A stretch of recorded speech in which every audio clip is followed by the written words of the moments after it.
Hello YouTube, it's William here with Gophernoppers Trains, and today I have something obviously completely unrelated to my channel. This is most of why I haven't been doing anything train related.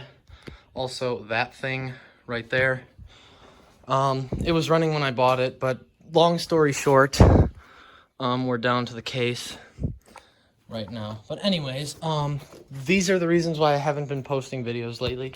Just been super busy working on all of my other projects. I'm going to give you the background on this guy really quick. This is a 1965 Honda S65 or Sport 65, depending on who you ask. It was originally owned by my dad back in the 70s. He bought it from one of his neighbors, and him and my other relatives rode the shit out of it. And it was put away in storage in 1984. It was the last time it was driven. And essentially it was left to rot. We pulled it out in 2012 from my grandparents' basement, along with that moped over there, which hasn't ran since he's had it.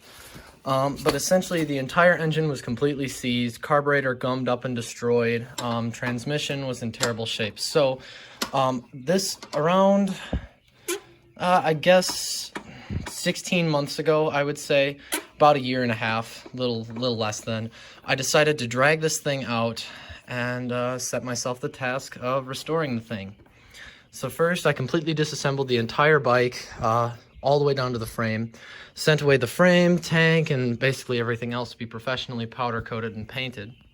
And then I rebuilt the engine from the top down, so brand new cylinder head, brand new piston, rebuilt everything inside the crankcase, new clutch plates, a new transmission because the fourth gear had completely stripped and third gear was missing a couple teeth.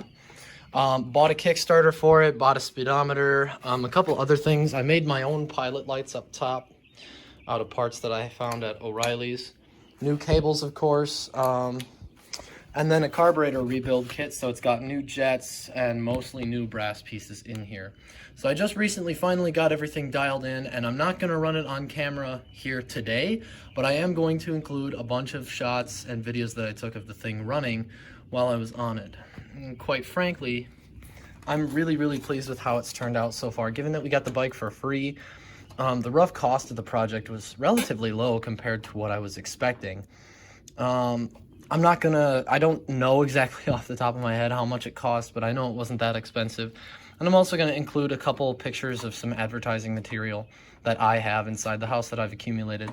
I'm also going to try and put as many pictures from the rebuild process after this video, and then we can listen to the sights and sounds of the thing running through various phases of adjustment and such. But anyways, just wanted to share this with you guys, so I hope you enjoyed the following clips.